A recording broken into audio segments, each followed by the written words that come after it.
Hey everyone, welcome back to On Purpose, the #1 health podcast in the world. Thanks to each and every single one of you that come back every week to listen, learn, and grow.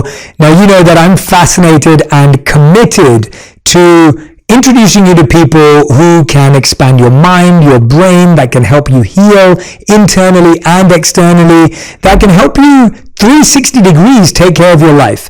And today's guest is someone who is the first guest whoever has been on the podcast twice, and now the first guest who's ever been on the podcast 3 times, which shows us how much you all love him and how much I really appreciate all his insights and guidance as well. He's my go-to person whenever I hear about a new treatment or a new therapy or a new whatever it may be.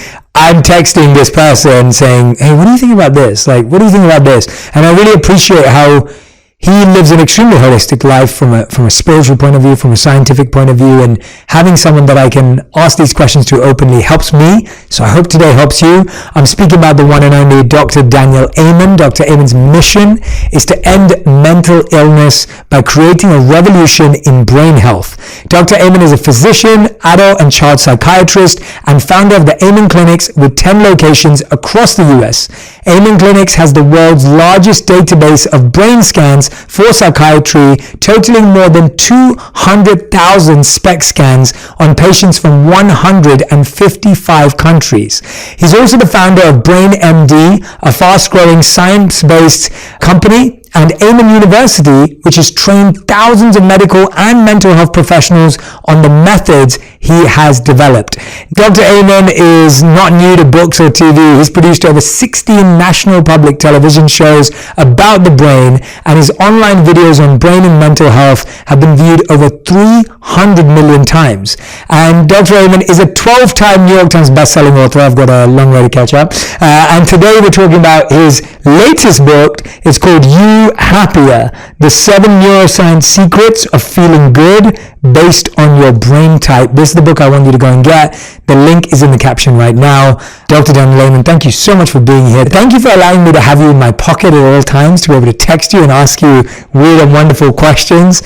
And most of all, thank you for being just, such a kind, warm-hearted person who always brings their best energy to serve others. So thank you for being here. Well, it makes me happy to be with you. I think of happiness as a daily practice, and appreciating the people you love is just critical to it. Yeah. And I really appreciate you. You said you were happy to be here when we were just filming a couple of seconds ago, and then you were telling me that I looked good, and I was saying to you, it's because I've been doing all the right things and following your advice. And I remember, I think it was our second interview, not our first one. Our second interview, I was saying to you, like, I have only 1 cheat day a week now. And you just looked at me and you were like, well, you know why they call it a cheat day, right? And I didn't. And I was like, what do you mean? And you were like, yeah, because you're cheating your brain. Like, and you gave this beautiful explanation. And I was thinking, you always have these things that you say that stick with me. And if anyone doesn't follow Dr. Daniel Amen on Instagram, make sure you go and follow him, because I love how you post the brain scans of befores and afters of on a certain drug and without a certain drug, on weed, without weed. Like, I just think that the way you communicate brain health is fantastic and so great for, my generation, the generation after me. I think we have so much to learn from you. So thank you for what you're doing and how you're doing it too. And always makes me happy to see you and your wife as well. And this has probably been the longest I haven't seen you since you scanned my brain. So which was so much fun. That was so much fun. I was very relieved to know that my brain was doing all right. So, well, when you see it, you develop a relationship with it, and you want it to be better. And it's hard to hurt it once you see it. Yeah, that's so true. And it's crazy to me that we don't get exposed to our brains. Like, you don't ever see your brain, which we use every day, that works for us every day, and you have no access to it apart from see your body, you see, different organs maybe sometimes, but the brain's not talked about a lot. What is our brain? What does it do? And how do we develop a relationship with it? Because I feel that people are very confused with what is the brain, what is the mind, what does it do, what does it not do? I think there's a lot of stuff out there. How would you describe it? Well, it's very clear to me, after all the scans I've done, that your brain, the physical functioning of your brain, the moment by moment physical functioning of your brain creates your mind.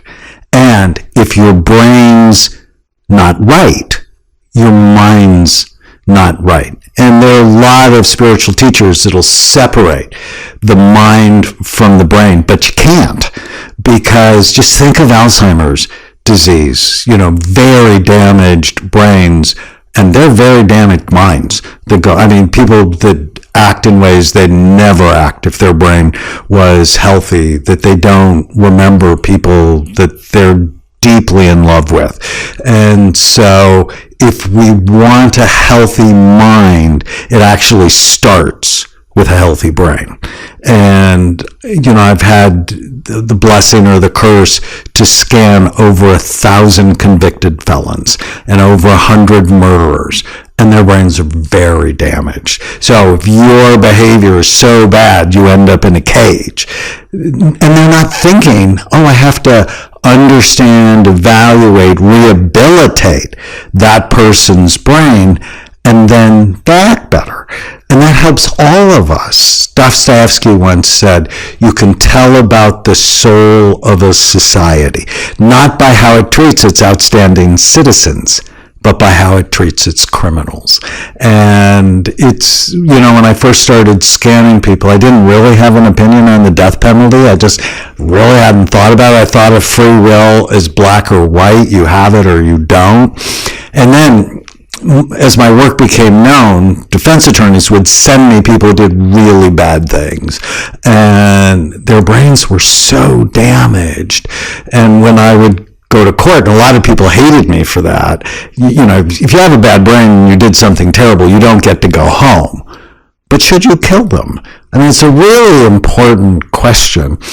And I'm like, no, it's not the sign of an evolved society to kill sick people. You have to protect society from them, but what I've seen is if we rehabilitate their brain, they can have a meaningful life. And people just aren't connecting. It's your brain. It's easy to call people bad. It's harder to go, why?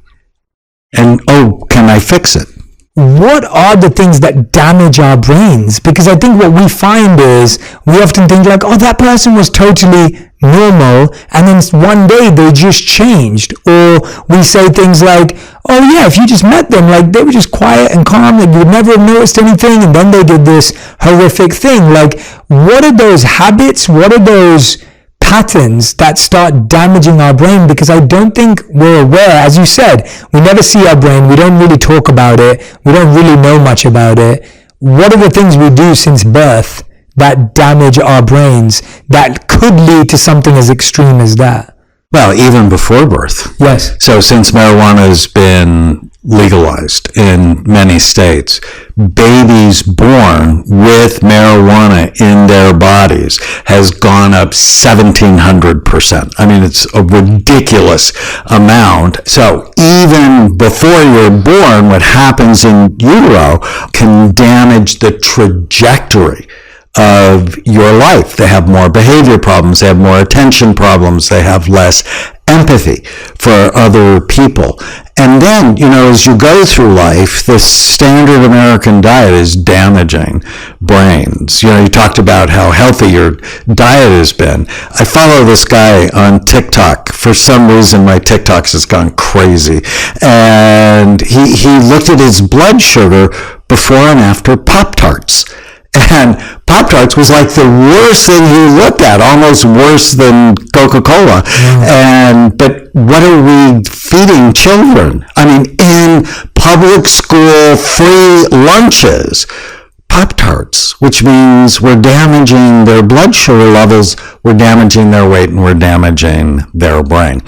And I have a mnemonic called Bright Minds, which helps me remember, like B is for blood flow, low blood flow, number one brain imaging predictor of Alzheimer's disease. So Netflix, right? Not in front of the TV too often, not exercising, that damages your brain. Probably the number one thing that causes brain trouble. Your brain is soft, about the consistency of soft butter. Your skull is really hard and has sharp bony ridges.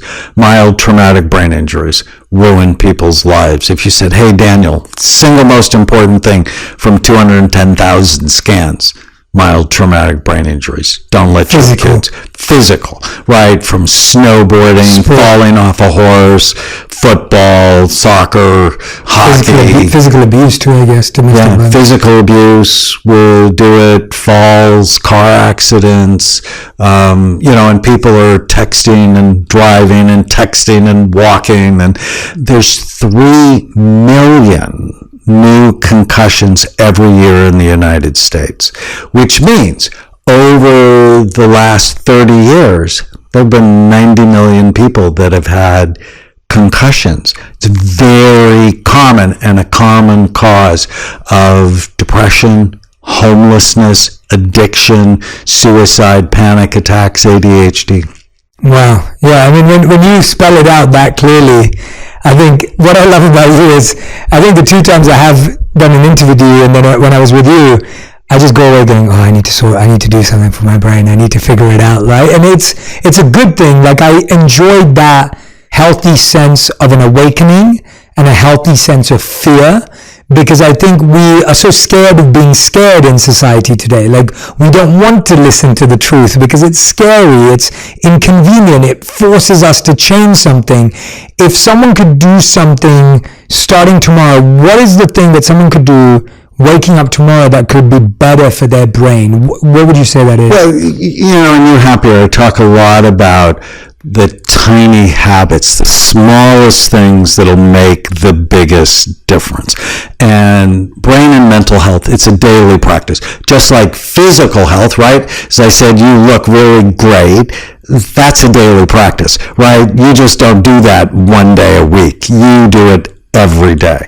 If you want a really great brain and a really great mind, they're habits every day. And some of my favorite every day, is this good for my brain or bad for it? I just, like, when my daughter, she turned 19 yesterday. And when she was little, we played Chloe's game. And Chloe's game was, is this good for your brain or bad for it? Frozen blueberries. Oh, 2 thumbs up. God's candy. Or avocados. Oh, 2 thumbs up. God's butter. Hitting your head with a soccer ball. No, very stupid. Thumbs down. Right? And so just playing with her with that question that takes 3 seconds. Right? I mean, this doesn't take long. And people go, what's good and what's bad? Second graders know it. I went into a second grade class, put 20 things on the board, and I went, separate them for me. And they got 19 out of 20 right. So they got a 95%, and the only thing they got wrong was orange juice, which they put in the good category, which is like way too much sugar. Yes. And so whenever you unwrap sugar from its fiber source, right, turn fruit into juice, it turns toxic in your body. So you have to be really careful with that. So that's 1. 2, whenever you wake up in the morning, today is going to be a great day. You have to nudge your brain, right? We have a conscious mind, we have an unconscious mind, we have a self-image, and your subconscious is paying attention to the words that the conscious mind is saying.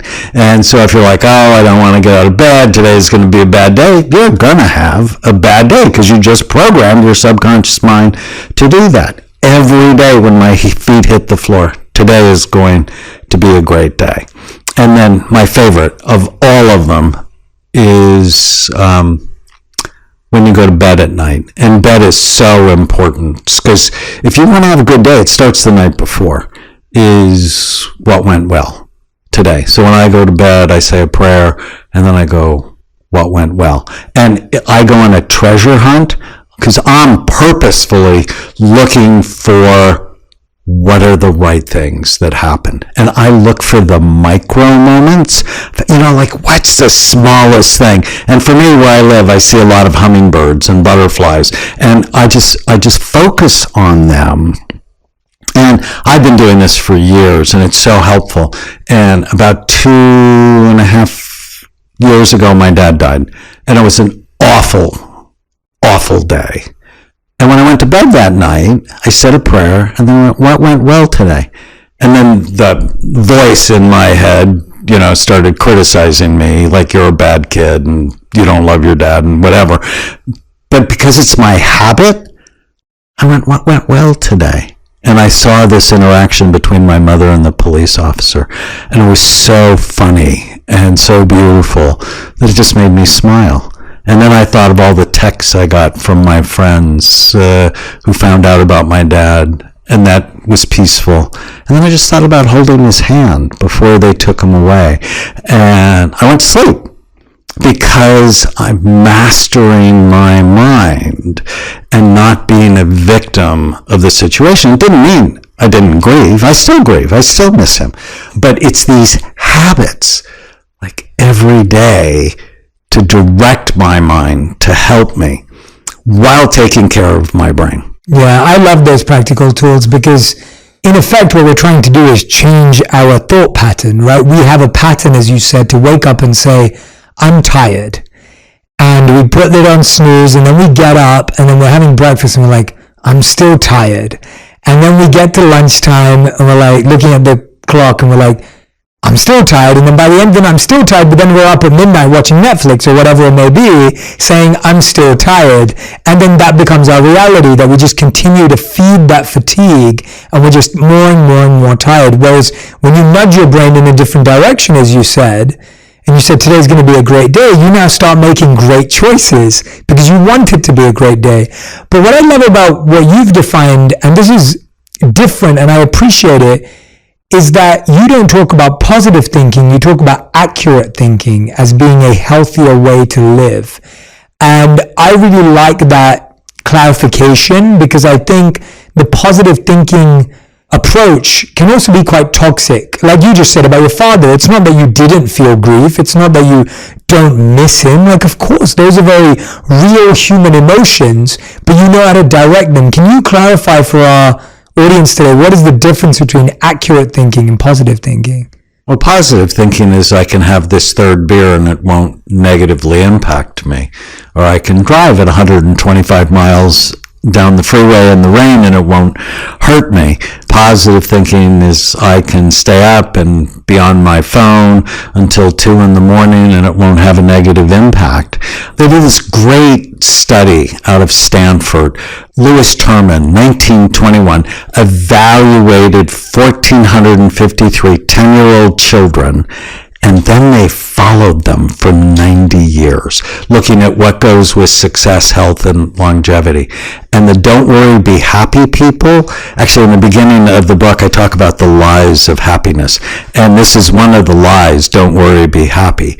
They died the earliest from accidents and preventable illnesses.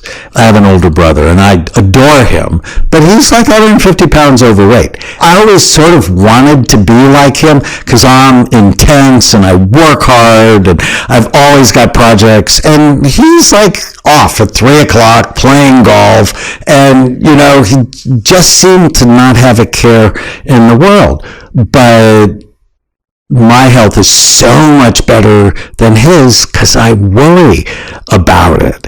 And so you want to have the right dose of anxiety. People with low levels of anxiety go to jail because they don't think, if I do this bad thing could happen. But obviously too much makes you suffer. And I love the verse in the New Testament, John 8:32, know the truth, and the truth will set you free. And I want to live my life in truth. So I want to tell myself always, so what's the truth? So if I think Tana never listens to me, I'm like, well, is that true? Right? It's another little habit, right? To always carry around those 3 words. I don't have any tattoos, but if I did, is it true would be one of the tattoos, because I don't want to believe everything I think, and that's very important. Your mind creates trouble. Thoughts, they come from all sorts of places. They come from your ancestors. They're actually written into your genetic code. I don't know if you ever read the book, It Didn't Start With You. Yes, of course. Yeah, it's amazing. I love that book. And trauma and successes actually get written in our genetic code. And our thoughts come from the voices of our moms, our dads, our siblings, our friends, foes, the news you listen to, which, by the way, is no longer the news anymore. Let's just be really clear. They bastardized that industry, and it's about tribalism and money, and it's not about news. I start every day with the Good News Network. It's just a cool app. I have no financial interest in it. I just love it. I'm always smiling, sending articles to my kids. And the music you listen to. I actually did a study on rap, country, rock, and classical music and heavy metal. We did a memory task with high school students, and heavy metal was the worst. Classical was the best. The second best was country, which shocked us. Where did rap fall in the... Right behind heavy metal. Oh, wow. Because that's like one of the biggest forms of music today is rap and hip-hop. So. And music so influences how we feel. And so you want to be careful with the inputs, because you might not think they matter, but your subconscious mind's listening. Yeah, absolutely. Well, that's why I want to ask you. This is really interesting to me because, so I've been listening to jazz in the car now. Jazz is my new, I usually don't listen to anything. I usually just talk to myself when I drive. That's been like my habit for years, is I see driving as a moment of spending more time with myself. So I generally drive to nothing. But when me and my wife are in the car together, we both like music, and recently we've been listening to jazz music together. But what I find really interesting about what you just said is that there's a difference between what feels good and what is good for you. So someone may say, I feel good when I eat junk food, when I listen to music that isn't good for my brain, and when I drink. But when I miss out on that meal, I don't feel good. When I choose classical music, I don't feel good. And when I choose to eat healthy and maybe don't drink as much, I don't feel good. And so what I'm fascinated by is our relationship with feeling a certain way versus being a certain way. So when I started to have to remove refined sugar from my diet, which my wife encouraged me to do, I didn't feel good about that. Like, that was painful. I didn't enjoy that feeling in my mind, right? Or when I started to go to the gym every day or hike, where I hike outside here every day now, and when I'm working out, I don't feel good about it, but it's good for me. So I started to discover that the things that are actually good for me don't always feel good. So how do you approach the idea of feeling a certain way? Because I feel like everything that I do that's good for me, I didn't feel good about when I started doing it. Now I choose it because now because you're getting the benefit from correct, the benefits. I'm also feeling the pattern shift. Now if I eat out, so I still get a craving for junk food. I still have that craving sometimes. And maybe once a month now I'll be like, I'm going to have a burger. Like I'm going to eat, like a burger and fries and whatever. And now I don't like the taste of it. Like after I feel really regretful, and I'm like, I didn't even like that. I need to remember that now I've changed my tastes. So now it's changed. So talk to me a bit about that. Like, why do we always want to feel happy and feel good, but we don't often make the right decisions? Secret number 4 is love food that loves you back. And you're in a relationship. I want you to love what you eat, but I also want it to love you. And so if you're in love with alcohol, and alcohol is clearly toxic to your brain for so many reasons, brain and your body, then it's sort of like you're in an abusive relationship. And I just want people to think about, what do you really want? Do you want that mountain of fries or that swimming pool of alcohol? Or do you want energy? Do you want clarity? Do you want memory? Do you want vitality? Do you want creativity? activity. And ultimately, what I want is I want to feel good, and I want to be good, and I want to do good. And that comes from a brain and body that work right. So I don't want to feel good now, but not later, right? That's a 4-year-old's mindset. I want to feel good now and later. So the things I do day in and day out, I love. Now, it takes a while sometimes to change your habits. The brain is lazy. It just wants to do what you've allowed it to do. So what you said is just so beautiful. It's like, well, I still get the cravings and I'll give in, and then I'll go, why did I do that? Yeah, that's how I genuinely feel. Because then I just don't feel awesome. So for that momentary pleasure, it's like, well, is it worth it? Does it fit? So another tattoo I'm going to get someday. Does it fit? So I recommend, this is actually part of Secret 7, live each day based on clearly defined values, purpose, and goals. And quite frankly, hedonism, it's not on my goal list. It's not in my value list. And hedonism, so giving in to every craving I have, is the enemy of happiness, because it ends up wearing out your dopamine or pleasure centers in your brain. And I always talk about, you want to drip dopamine. Don't dump it. Because when you dump it with the fries and the alcohol, the porn, you don't have much left. And so then you have to go back and do it again. And all of a sudden, chemicals are controlling you rather than you are controlling you. The dopamine gets so addictive.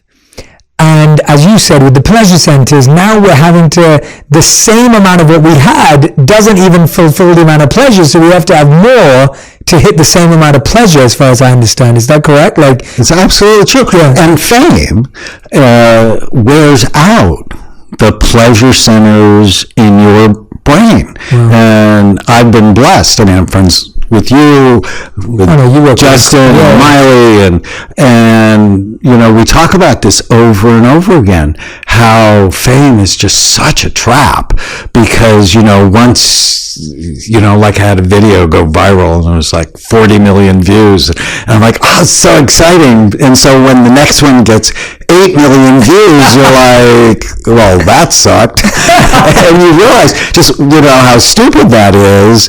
You have to be very careful. You want to drip dopamine. How do you drip dopamine? How does someone do that? Let's say someone who's not getting 40 million views or 8 million views, but they're posting on social media, they're eating a burger, they're having that glass of, alcohol every night, whatever it may be. Like, how does someone learn to, I love that idea. I'm thinking, how does someone practically drip dopamine? Because that's really... It's the micro moments of happiness. So for me, I mean, it's like holding Tana's hand, and then, but noticing and feeling her skin, and feeling the warmth, the softness. It's like being present, being connected, or seeing the hummingbird, watching the sunrise or the sunset, depending on where you live. It's being present, noticing what you like way more than what you don't like. Plus, sunlight drips dopamine. Pumpkin seeds drip dopamine. Omega-3 fatty acids. I just gave you a present of our vegan omega-3, because I know you're vegan and people have been wanting it for so long. But all the vegan omega-3s, they don't have EPA in them. So omega-3s, there's EPA and DHA. They're almost all DHA, but EPA is critical for mood, for focus, for circulation, and it's the first product on the market that I know of that is just loaded with the right balance of omega-3s. And what is the difference between EPA and DHA? They work on different systems in the body. Both of them are absolutely essential.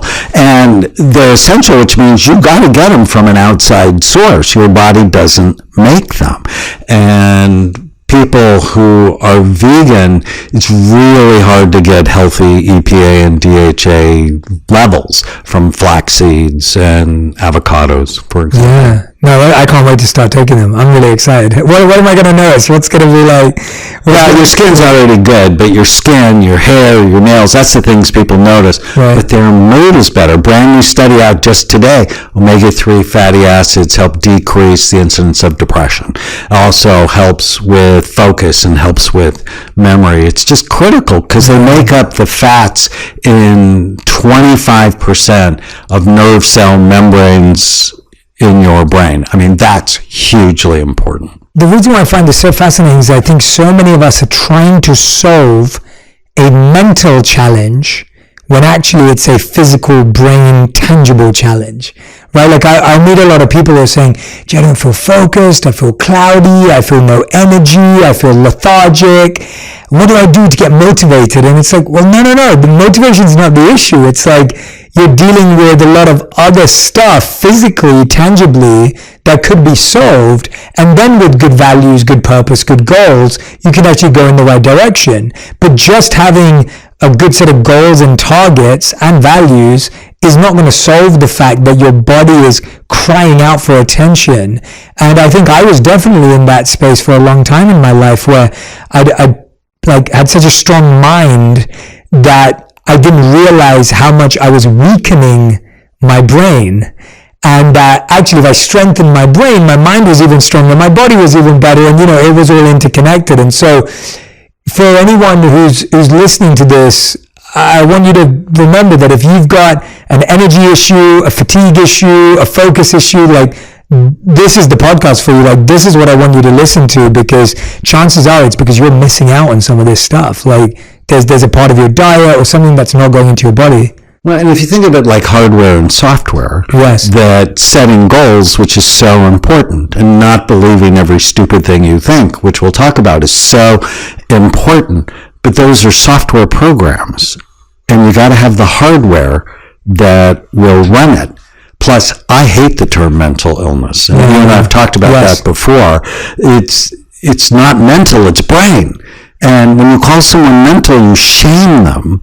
When you call them a brain, you elevate them. So we need to change the discussion. And mental illness is in, right? Everybody's talking about their mental illness.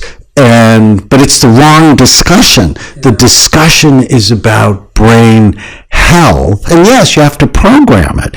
But what's happening in our society now, it's one of the reasons I wrote the book. We're the unhappiest we've been since the Great Depression. That depression tripled from February of 2020 to August of 2020.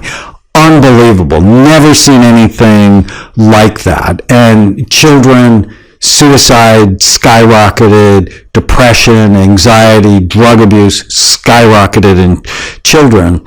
And it's like the pharmaceutical industry is winning, that the incidence of antidepressants, anti-anxiety medications like Xanax went up 20% in teenagers. That is a nightmare because it's the wrong solution. And I'm not opposed to medicines. It's never the first thing I think about. It's like, let's get your brain and your habits right, and then we'll see what you need.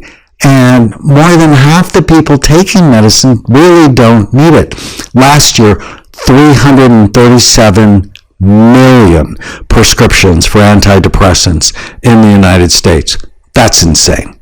It's alarming. I think we've all experienced it in little micro doses of our family, our friends, the news, but then when you hear it as a collective, it's super painful. I mean, how does a society that's going through so much pain, how do we collectively heal? Because that's like, that we're further behind because of the pandemic. It's like it was already tough. Now we're really dealing with it. If someone's dealing with a friend or family member or someone in their life who's going through that, it can feel overwhelming for anyone. Like not everyone's a trained psychiatrist, not everyone's trained as a therapist to be able to support that kind of individual. Where would you suggest someone starts if someone in their life is really spiraling or struggling? Well, I would start by following me on TikTok or Instagram or You Happier or The End of Mental Illness. There is this is a completely new way to think. Yeah. And I dedicated my book, The End of Mental Illness, to my nieces. And right at the beginning of the pandemic, we adopted them because their mom and dad couldn't stop using drugs. And I am so proud of them because of how well they're doing by just getting the right supervision, the right love, the right food, and the right habits. Now, they grew up in trauma. Do you know the ACE test, Adverse Childhood Experiences? No, I don't. Oh, we should talk about it. Yeah, please. It's a test, and originally done by the CDC and Kaiser, and it's 10 questions on did you experience early childhood trauma. So things like physical abuse, emotional abuse, sexual abuse, parents who divorced, parents who were addicted, incarcerated. You watched one of your parents being beaten in domestic violence. Okay, so 10 of these questions. So how do you score? Do you score 0, like you had no trauma? I score 1. My wife is an 8 because she grew up in trauma, and she wrote about it in her book, The Relentless Courage of a Scared Child. The nieces we adopted, it's a 9. If you score 4 or more, you have an increased risk of 7 of the top 10 leading causes of death. If you score 6 or more, you have a 1,200% increased risk of killing yourself. You have a higher risk of depression, addiction, virtually every bad health thing. And our daughter is a 1. So 8 to 1. That's the goal, right? How do you take your trauma, heal it, and not give it to the next generation? And when I met Tana, I just dearly loved her. I mean, she's beautiful, she's smart, she's awesome. But when I learned about the trauma, I gave her 10 sessions of EMDR. It's a specific psychological treatment for trauma. It stands for eye movement desensitization and reprocessing. She ended up going for a year because there are a lot of stuff to work out, but changed the trajectory of her life. She's like my best friend. We never fight. We get along. We have the same goals. We don't live out of the past. We live out of the present and what we want for the future.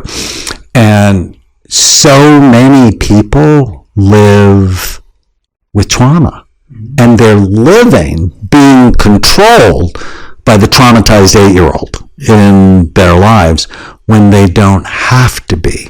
And so part of being happy is dissipating the traumas from the past. Where can people do that test? That sounds fascinating. So they can go online and just search for Adverse Childhood Experiences. NPR has a free version of it online. And you pretty much know once you take it. How long does it take to do? Just 3 minutes. Oh, wow, it's very super. It's just 10 questions. Oh, wow. It's basically yes or no. Got it. But, if you're 4 or more getting help, and EMDR is so cool. I want to hear more about it from your perspective. I'm so glad you raised it because I was like, I've had a few clients I'm coaching right now, and they've been working with someone else in the EMDR space. Obviously, that's not my expertise, but I wanted to get your thoughts on it. Explain, if anyone who doesn't know, what is EMDR? Not the name, but what is it as a practice?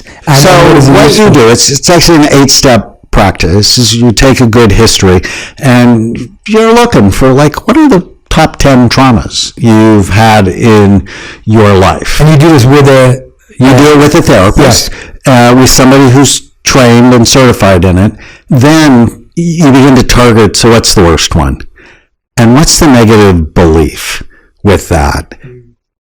And what's the positive belief that you would rather believe? And where do you feel it in your body? And so you hold that image and then imagine just being on a train, and we get your eyes to go back and forth. Or sometimes they'll do alternate tapping on your knees, or there's a thing called the butterfly hug to do alternately. While you bring that up, and while you're on the train, you just sort of see where it goes. And it'll often go to the early traumas, heighten them, But then with the eye movements, it helps the brain integrate it from an adult perspective rather than living as a 4-year-old's perspective. And it takes the distress from like an 8 or 9 out of 10 to 0. And it's so cool. And it's one of the fastest therapies, because a lot of times people go to a therapist and they'll talk about the trauma and they just feel worse because what they've done is they've brought it up. They've like say subconscious, let's pay attention to these awful things you've been trying to forget. But it's the integration. And I did a study that we published in the Journal of Neuropsychiatry and Clinical Neurosciences, a great journal, on 8 police officers who were involved in shootings, and they couldn't go back to work because they were traumatized. Because, you know, whatever you think about the police, I work with a lot of police officers. Most of them are just kind, caring, service-oriented people, and they don't want to hurt anybody. And so they were devastated, couldn't go back to work. I scanned them, and in their brain, there's a pattern for trauma where their emotional brain was working too hard. And after an average of 8 sessions, their brain had calmed down and they all went back to work. With the EMDR? With the EMDR. Wow. And so, and with the EMDR, you're not under anything, there's no substance, it's just... No, and in fact, just sitting down talking to you, I made this connection, because what psychedelics do, and people asking me about that all the time, I'm not a fan of it, because I think it's risky, and I get to see the fallout of people doing it that have bad trips. What psychedelics do is they begin to fill in some of the holes in the ruts in your brain. Like, you know, if you've been traumatized and I'm bad, or it's my fault, it can help dissipate that for some people. But there's side effects. With EMDR, there's no side effects. And you come out of it freer. So my first experience with EMDR, so what I do in my profession is, you know, I've often said I've been bleeding on the cutting edge, because psychiatrists don't look at the brain, which is completely insane. But when I started doing that 30 years ago, my colleagues like hated me. It's like, no, you shouldn't do that. That's not what we do. We make diagnoses based on symptom clusters.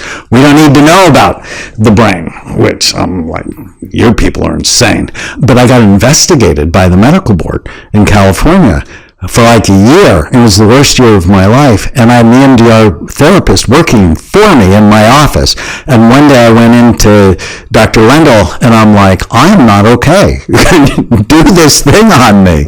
And after an hour, I left her office, and I didn't care. I'm like, whatever will happen. You know, I love to say, my friend Byron Katie says, argue with reality, welcome to hell. And my anxiety just went away. And ultimately, they dismissed any complaint against me. And I've obviously been doing this a long time. But I just saw how powerful it was. I didn't have to stay attached to the pain. I mean, I'm fascinated to try it myself now. And like, I think that's the only way to know. But it's great to hear that. Again, just to clarify, I think what you're saying is that this is a great practice. It helps you move along, and then all the habits still have to be in place. Because do you feel like people doing it, right? It's like, otherwise you can just go back and like... Well, like dancing is a great brain exercise, but if you drink while you dance, you're completely messing up the benefit. Yeah, that's great. Pink table tennis, brand new study out today. I was so excited that racket sports, people who play racket sports live longer than everybody else. 16% longer than runners, longer than anybody else. I love that, because I play ping pong, tennis, and pickleball. So beer pong is not going down. You know I don't drink, so But no, I play all 3 of those. I'm getting a ping pong table, I play tennis, and I start playing pickleball. And it's like, it's so much fun. It's easy. You only need one other person, easy to do. And it's good for you. And it's fun, and you don't love it. And it loves you back. Yeah. So you just have to find, what are those habits, what are those activities I love that love me back? Yeah, that's fantastic. I want to let everyone know, if you don't have You Happier already, which is the book that we're talking from, make sure you grab a copy, because we're, literally touching the surface, but the lies of happiness are fantastic. There are 11 lies in here that we're told. We've talked about a lot of them today. Having more of something like love, sex, fame, drugs. Don't worry, be happy. We talked about that positivity mindset. We talked about advertisers and fast food. We talked about needing, technology. We talked about, and we'll talk a bit more about that too. We talked about constantly being in the news, constantly being aware of the news. We talked about alcohol, marijuana. We've touched on a lot of those lies, but I really want you to dive into it, because I think those lies are what's governing our pursuits. But focusing on the 7 secrets of happiness to talk about that no one else is talking about, you said the brain needs targeted nutrients every day to boost happiness. What are some of those targeted nutrients? Because you also gave me, along with the vegan omegas, you also gave me theanine. Could you tell us a bit about why that's so awesome for calm, clarity, and focus? Well, especially if you tend to be anxious. Right. Theanine from green tea helps you focus and calm you at the same time. And yes, green tea does have a little bit of caffeine, but why green tea is better than coffee is the theanine helps calm down the effects of the caffeine. But theanine by itself is just magical for so many of my patients. And those gummies, they taste great and they have no sugar, right? Because sugar for me would be a brand violation, and we don't do brand violations. Yeah. Where does theanine come from? What is it? From green tea. Okay. Oh, that's where it comes from, right? It's not just, it's one of the active ingredients in green tea. Green tea catechins are another great substance for your brain. My favorite of all of them, we talked about omega-3s, but my favorite is saffron. And I've been following the science of saffron for over 20 years, because over 20 years ago, a study came out showing it was equally effective to Prozac. And I'm like, whoa. And there's folklore in India. Yeah. My mom is going to love this moment of this podcast. She tells me saffron all the time. If you're too happy, you must have had saffron. So now there are 24 randomized controlled trials head-to-head against antidepressants showing that it's equally effective to boost your mood. But as opposed to antidepressants, which can decrease sexual function, saffron increases sexual function, increases pleasure, increases responsiveness, even in some studies, sperm motility. Saffron has been shown to enhance memory. And I'm like, memory, mood, and sex. And at the beginning of the pandemic, right when my dad was sick, I'm like, I make something called Happy Saffron with saffron, zinc, and curcumins. I've taken it every day since. And I just think it's just a nice thing to help keep people balanced. But then the supplements in large part depend on your brain type. So that's secret number 2, is what makes some people happy makes other people miserable. And a one-size-fits-all with happiness is just not reality. Some people need novelty and they love surprises, where it's type 2. There's 5 primary types. That's our spontaneous type. But type 3, the persistent type, they hate surprises and love routine. And so know your type and the type of your spouse and children, and then ask yourself every day, am I do something that makes me uniquely happy? Mm-hmm. And this book's going to help people figure out their type. You have the types in the book. So we have the balanced brain type, the spontaneous brain type, the persistent brain type, sensitive brain type, and the cautious brain type. And the book helps you diagnose and figure out which brain type you have. So you can do this with your friends, your family, your partner, your kids. And that's going to help you understand what they need more of or what they're missing. In fact, my nieces, they had friends over and they were in the spa at home. And they were taking the ACE quizzes with their friends and knowing each other's brain type. It was such a great discussion. Yeah, I love that. How do you people, walk us through some of the process you created to help people figure out their brain type? Well, based on my imaging work, I was looking initially for the one type of, where's depression in the brain? And then I realized, there's not one type of depression, there's 7. Where's ADD in the brain? Well, there's not one type of ADD, there's 7. That's why Ritalin's controversial. For some people, it's a miracle. For other people, it's a nightmare. And it depends on how your brain works. And then I realized I was seeing patterns of personality. Like if your frontal lobes work too hard, you tend to be worried and rigid. And if things don't go your way, you're upset. And I have, of my 5 girls, 2 of them have this pattern. And I know no matter what I say to them, they're going to dismiss it. It's going to bounce off. It's like they wear Teflon. And so for like shopping, I love shopping with my girls, and I go, do you like this? The answer will be immediately no. So for them, I know their type, and I wait for them to show me stuff. And if I want them to do something, I'll actually ask them the opposite of what I want them to do, because they're just, these people, they're just sort of naturally oppositional. And if I want them to go to the store with me, I'm going to go to the store. You probably don't want to go with me. Yeah. It's like, what do you mean I don't want to go with you? We don't spend any time together. That approach of personalization and individualization is just so needed, especially in healthcare. Because like you're saying, and that's what me and my wife see that in us. Like our diets are completely different for us to be at optimal level. And our workouts are completely different. Like my wife is a high intensity workout person. I'm a low intensity workout person. I just don't enjoy high intensity. It doesn't work for me. I feel more inflamed. I feel, more heated in my body. I don't need that. I'm pretty, active heat as it is. And then my wife really enjoys it. It's really great for her body. She feels great from it. And so I just think it's so fascinating that we keep trying to take like whatever works for everyone must work for me. And we get this trend or this fad. And I think this diagnosis of your brain type, I think this is the best thing that you possibly could have done for us. The persistent people, they need carbs. If you put them on a ketogenic diet, they get depressed and they get angry. I was on Rachel Ray's show, and she was the persistent brain type. And on national TV, we're talking about this. And she said, I went on a low-carb diet, and I was so mean. I wondered why my husband didn't leave me.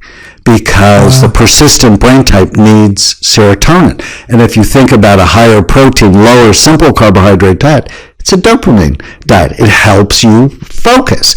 But if you give it to the persistent type, they focus more on the things that make them unhappy and make other people unhappy. So the wrong diet can cause divorce. And so you have to target it to the person. But it's also why people get addicted to sugar, because sugar is a simple carbohydrate, and sugar raises serotonin, and it makes you happy. Have you ever wondered when you go to a restaurant why they immediately give you bread and alcohol? Because both of them drop your frontal lobe. So the bread, simple carbohydrate, raises your blood sugar, and your pancreas sees it and produces insulin. Insulin drives tryptophan into your brain. Tryptophan makes serotonin, and you feel pretty happy, which is why people get addicted to pastries and bread and pizza and donuts. And then they give you alcohol because it drops your frontal lobes. So if they give you free bread and offer you alcohol, they're going to make more money because you're going to order things you said before you walked into the restaurant you weren't going to order, including dessert. That is so true. And I love it when they give me bread. It's like my favorite, it's not anymore, but that's like my favorite thing that I love it when I walk into a restaurant. I'm like, do you have a bread basket? It's such a habit, right? It's all habits. I find that happiness is such an interesting goal. That's what I meant by we want to feel happy, but the things that you have to do to feel happy are not necessarily the things you want to do. If something initially, that's what I'm saying. Until it switches. And oh, by the way, and I start the book with this: happiness is a moral obligation. Because people are like, oh, you're writing a book on happiness. That's fluff. Can't you do something more serious? And I'm like, but it's a moral obligation. Why? Because of how you affect other people.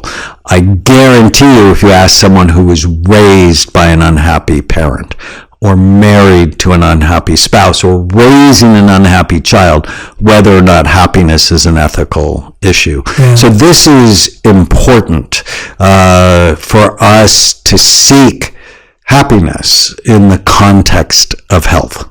Unbelievable. Everyone, that is Dr. Daniel Amen speaking about You Happier. This is the book. I genuinely recommend this book. I think, there's certain books that will just transform how you think about your brain. I know that working with Dr. Daniel Amen has been really powerful for my brain. So many of the habits I've developed, consciously or subconsciously, have happened through our conversations. I mean, when you told me about racket sports, that's what led me to start playing tennis, and then I started playing pickleball, and then I'm getting a ping pong table, and it was just, there are these really tiny things that we've exchanged in our conversations that have made huge differences in my life. And so today when you told me I look great, I was like, yeah, thanks to you, Dr. Daniel. This is because of you.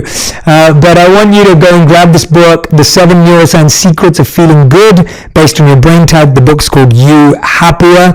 Dr. Daniel Amen, you'll know, this will be no surprise to you. We end every interview with a fast 5, which is our final 5 every time that we do this. So you have to figure out new answers every time you come on.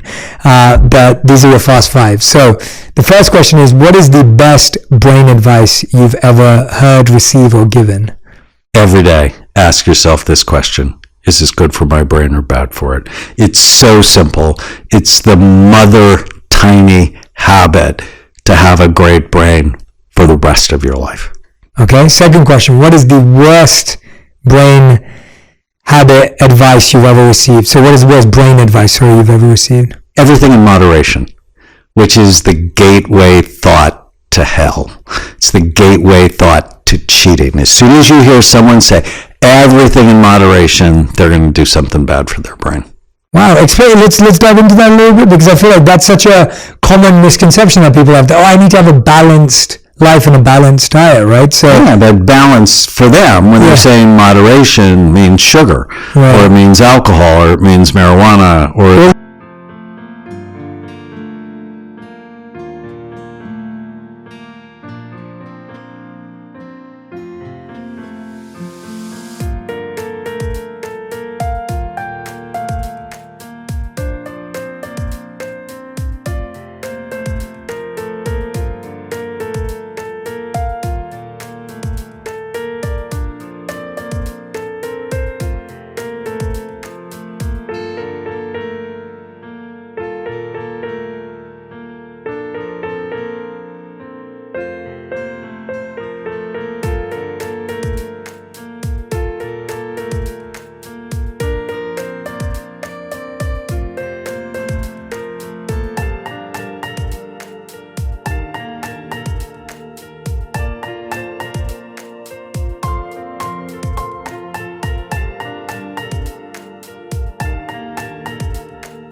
fast food. Well. It means comfort. Yeah. It's their excuse.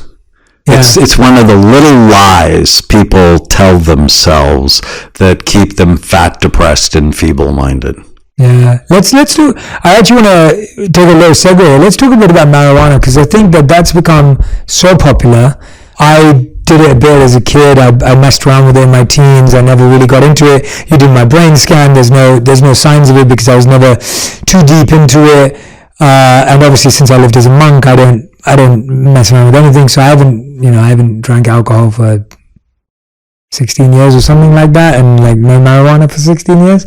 But what is marijuana doing? Because I feel like so many people do feel like they need it, or like it's benefiting their life, or it's become so normal now. Like, what are the issues? Well, they need it because it changes their brain to need it in order to feel normal. What is it doing in a way to make people feel like it's helpful? It's calming things down in the brain. So I published a study on 1,000 marijuana users.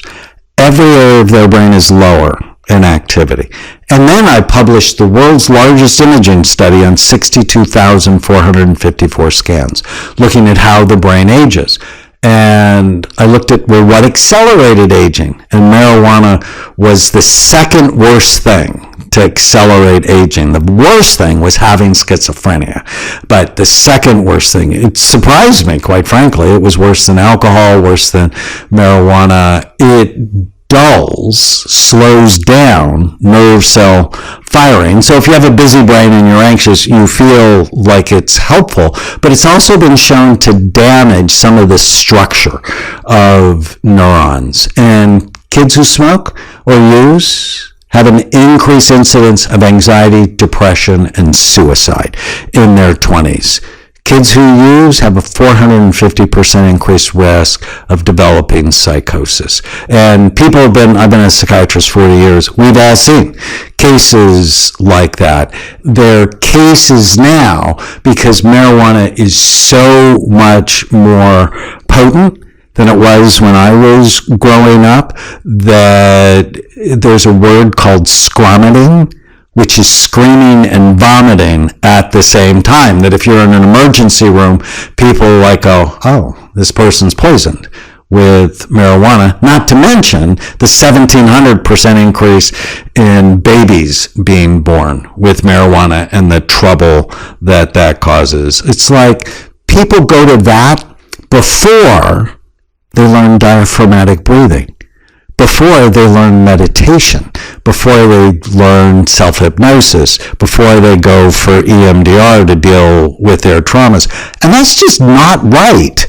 Let's do the non-toxic things first rather than, and that's my problem with psychedelics. It's maybe at some point if you have severe PTSD that's not responding to anything, that could be helpful. But have you done the basics first? Yeah, and the challenge I find that most people say is that non-toxic things are slow. You have to learn something, right? It's not immediate, like meditation, for example. Or actually, not meditation. Let's take, what was the first thing you said? You said... diaphragmatic breathing. So I need you to break a panic attack in 2 minutes. Yeah. If I just get you to breathe. Yeah. 4 seconds in, hold it for a second. 8 seconds out, hold it for a second. Do that for 3 minutes. You're going to feel so much better, so much calmer. This isn't hard, but it's not taught. And so people don't know. And then they're like, so where's my dealer? That's the hard part. We're not taught, and then we go for the quick fix, and then we get addicted to the quick fix because it's a quick fix, and then that becomes our reality, and that's... Right, but there are other quick fixes that are quick if we just are taught. One of my favorite things is killing the ants, the automatic negative thoughts. Whenever you feel sad, mad, nervous, or erratic, write down what you're thinking. Just write it down and then go, is it true? And then write the opposite. Tana never listens to me. Tana does listen to me. And then go, is that true? And you'll often find the opposite of the thought that's torturing you is true. Is also true. That blows your mind. When I do that all the time with my wife. I feel the same way. Dealing with your spouse is very helpful. And I'm like, oh, Riley doesn't care about me. And then asking myself, Riley does care about me. I'm like, I can find lots of reasons. It's beautiful. And then you don't have to believe the negativity, because where you look determines how you feel. If you find the negative, you're going to feel negative, and if you find the beautiful, you're going to feel beautiful. Absolutely.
right. Question number 3. That was a great tangent. I'm glad we did that. Question number 3. What is your current purpose? How do you define it?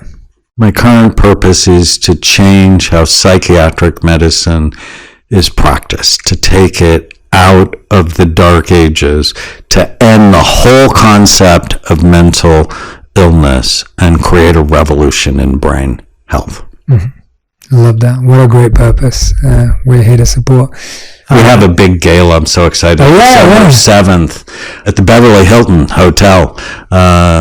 The end of mental illness. We're going to be. What's the goal of that? What's the purpose you're doing that event? So the purpose of the event is to really raise money for the foundation for research to end the whole concept of mental illness, for education. We actually have a new preschool course to teach kids to love their brain called Brain Thrive by 5, and service to raise money, especially for first responders, because, they got hurt really bad in the pandemic, so that they can get this new brain health way. We're so excited. Carrie Ann Nava is going to be the MC of the event. Miley Cyrus says she's going to come, so we're excited. That's awesome. Congrats. Very excited for that. I've got 2 more questions for you, and then I'll let you go. All right, question number 4 is, and is that something everyone can come to, by the way? That's a public event. So we're going to start advertising it soon. Perfect. December 7th. December 7th. Beverly Hilton 2022. Hotel. Beverly Hilton Hotel. It's a public event that people can buy tickets to come to support the cause that you just mentioned. Correct. Amazing. Love that. We'll put the details in the notes as well so everyone has them. Question number 4. What's something you wish you knew about the brain earlier in your own life? So 1991, I'm 37, and I'm a double board certified psychiatrist. I was the top neuroscience student in medical school. And I don't care about my brain at all. And I was overweight, and I was only sleeping 4 hours a night. I was chronically stressed, and I scanned my brain because I just started scanning. So I scanned everybody I knew. I scanned my 6-year-old mother. She had a gorgeous brain, and when I scanned myself, it wasn't healthy, and I was horrified. And I come from a very competitive family, and I was really unhappy that my 6-year-old mother had a better looking brain than I did. So I developed a concept called brain envy. I always say Freud was wrong. Penis envy is not the cause of anybody's problem. I wanted a better brain. And I think I've spent the last 31 years just trying to get a better brain. Wow. So you just wish you knew about that earlier? I wish I knew about that earlier. I wouldn't have played football, and I wouldn't have drank diet soda like it was my best friend. Do you want to tell us a bit about that? Because I feel like soda, people have agreed it's bad, but now diet soda's become... I used to think diet soda was free, right? I mean, it's like no calories. But the aspartame and what we know now with sucralose is really bad. So there's a brand new study out looking at sugar, sucralose or Splenda, and stevia. And they did brain scans and cognitive testing. And stevia, nothing happened before or after. It seemed actually pretty safe. That's amazing. Sugar, new learning dropped. Splenda was the worst. New learning dropped. Long-term memory dropped. And you got a surge of slow frontal lobe activity, which means it deactivated your frontal lobes. And I'm like, and the yellow packets are everywhere. Yeah, it's so scary. It's like, I don't know how they haven't figured out a way to just improve the food market as a whole through all these standards. Like with all these studies coming out, how have most of these foods just not been banned? Because of the agricultural lobby. Right. That, just we talked about Pop-Tarts and how bad they are, but they're, we're spending government money to give them to poor children, which will keep them poor. Yeah, it's so sad. I find that's the hardest part for me, where I'm like... But we can change it. Yeah. I know we can. That smart people can figure out solutions to dramatically shift the population. I don't know if we ever talked about the Daniel Plan, the big project I did, Saddleback Church, We did, yeah. where thousands of churches have done the health program that I created with Pastor Rick Warren. So you just have to have intention. Yeah, absolutely. There's lots of good purpose. That's part of the revolution in brain health. Yeah. Fifth and final question: what makes you happier? Being here makes me happier. Seeing you, being with people I love, makes me happier. I was at the Beverly Hilton Hotel today getting ready for our event, and they cooked a lot of Tana's recipes from her cookbook, The Brain Warrior's Way, and they did such an amazing job. That made me happy, and I'm walking out to the parking lot. Someone recognized me. Said, "Love your TikTok of all things." So making a difference makes me happy. I'm one of 7 children, and I'm in the middle, so I was completely irrelevant. And so not being irrelevant sort of helps make me happy. I love that. Dr. Zane, it's always such a joy to spend time with you, honestly. It really is. And thank you so much for all the work you're doing. I know I lean on it constantly, and I deeply appreciate it. And I hope that everyone's going to go out and read the book, make a change in their life, and start changing their brain. But thank you so much for joining us. Make sure that you follow Dr. Raymond on TikTok, on Instagram, on all social media platforms, and make sure that you tag us with anything you learned, anything that stood out, any element of this podcast. Feel free to share it with someone else who needs it. Feel free to cut it up and put it on TikTok. There's so many amazing insights here in the book, but also in the show. And I love to see what resonates with you, and I love to see what you're applying in your life.